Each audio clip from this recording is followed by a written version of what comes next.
Hollywood is mourning one of its most singular voices. Diane Keaton, the Oscar-winning trailblazer who reshaped the way women could look and lead on screen and off, has died at 79. As tributes pour in for her work in Annie Hall, The Godfather trilogy, and scores of other cherished films, startling disclosures about her fiercely private life are surfacing, truths so carefully protected that even close collaborators never suspected them. Friends say Diane wasn't merely private. She was deliberate. What you saw, the quirky clothes, the self-mocking humor, the choice to remain single, was real, recalls a longtime confidant who made several films with her. But it was also a smartly built barrier that kept far more shocking realities out of view. In the days since her passing, pages from an unpublished memoir, new interviews with her inner circle, and once sealed correspondence have redrawn the portrait of the woman behind the nervous laugh and the oversized glasses. From hush-hush romances that tilted the balance of power in Hollywood to talents her rivals quietly envied, Keaton's life held multitudes, and those layers reframe her entire career. Today, we're counting down the 10 most jaw-dropping revelations Diane Keaton carried to the end. These aren't cheap rumors. They're hard-won insights into a complicated artist who helped shape American cinema while keeping her truest self hidden behind the unforgettable characters she created. For 50 years, critics argued over how much of Annie Hall was Diane being Diane. The halting cadence, the boyish ties and vests, the disarming neurosis. Surely that was just Keaton, right? Her private papers suggest something far more poignant. According to a family member who asked for anonymity, Annie Hall was not Diane playing Diane. It was Diane channeling her identical twin, Anne, who died of leukemia when they were 16. From favorite phrases to that menswear-inspired style, many touches audiences thought were Keaton's were, in fact, Anne's. Born Diane Hall, she later adopted her mother's maiden name.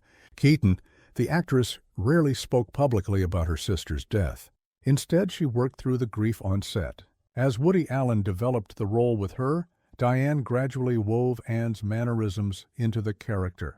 Allen, unaware of the source, leaned into those choices, helping Keaton craft one of cinema's most intimately personal performances. Seen in this light, her signature fashion wasn't a trend alone. It was a living thread to her sister, who first raided their father's closet as a teen. What many took as Keaton just being herself was, at heart, a painstaking act of remembrance. Diane Keaton's late 1970s relationship with Warren Beatty has never been a secret. What has, until now, is how that romance doubled as a behind-the-scenes partnership that changed Hollywood business as usual. A former studio executive says that when Beatty learned he was being paid nearly triple Diane's fee on Reds, despite her recent Oscar and comparable box office pull, the pair devised a plan. Beatty began demanding contract transparency and parity, not only on their joint work but on Keaton's solo projects. If her deals weren't equitable, he walked. That private pact, lawyers say, helped Keaton become one of the first major actresses to secure profit participation on par with male stars.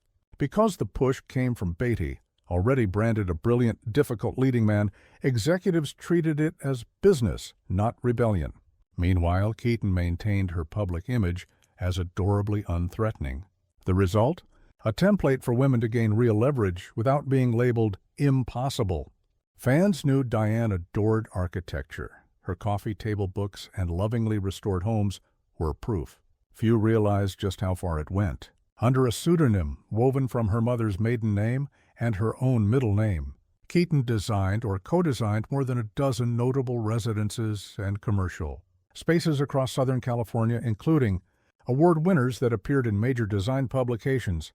One collaborator recalls how she would literally change into different glasses and adopt a crisp, business-like persona for client meetings. Many never knew their designer was Diane Keaton. A conservative estimate places the portfolio's worth at $30 million. Why the secrecy? She wanted the work judged on merit, unwarped by celebrity glare. The buildings mattered to her as much as the films, says a colleague of over a decade, and integrity mattered more than applause. The on-again, off-again bond between Diane Keaton and Al Pacino during the Godfather years has long fueled speculation. Private letters reveal what the public missed. They were engaged twice, lived together for nearly 3 years total, and came closer to marriage than anyone realized. What broke them wasn't love. It was principle.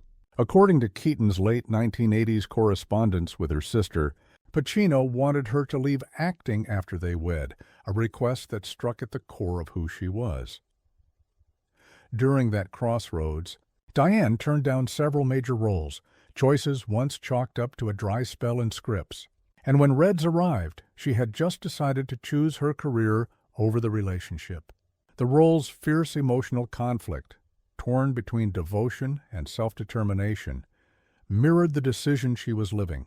Even after the romance faded, the friendship endured. He advised on her projects. She supported him through private struggles.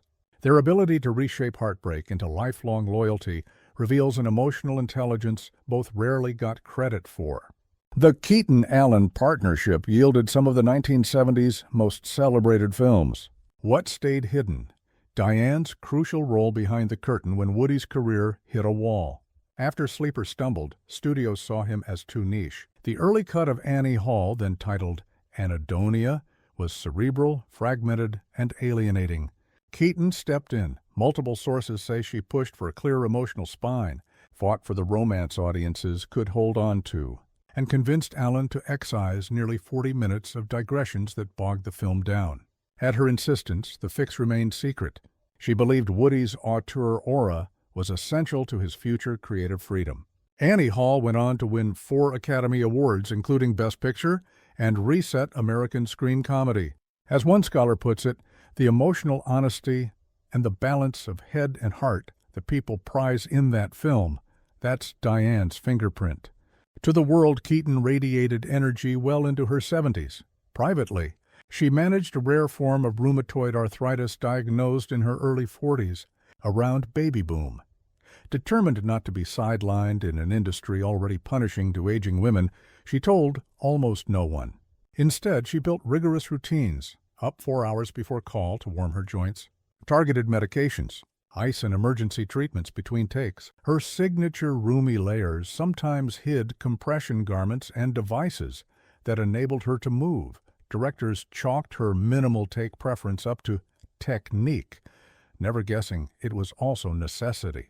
A physical therapist recalls stretches when she was nearly immobile the day before a shoot, then delivered precision, physical comedy in Something's Gotta Give in the First Wives Club, and collapsed after Cut. Her insistence on being judged by the work, not the diagnosis, was a through line of her life. Why didn't Diane Keaton marry? Many framed it as a feminist statement. Her journal suggests something deeper. A family friend says her father's untreated bipolar disorder created a volatile home in 1950s suburbia, with her mother holding the facade together. Watching that dynamic, Diane vowed never to lose herself inside a relationship. That history informed not only her private choices, like adopting children later on, but also her work. You can trace a line from that early turbulence to the women she played.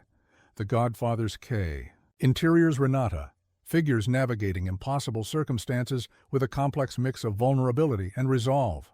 Far from quirky contrarianism, her life strategy was a carefully considered plan to break a cycle and build stability on her own terms.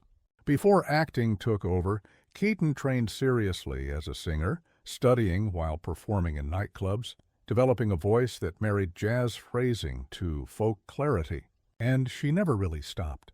For decades, she kept a fully outfitted studio at home, recording more than 100 originals and standards with top session players, work she rarely shared beyond a tight circle. Early on, she feared the actor makes album stigma.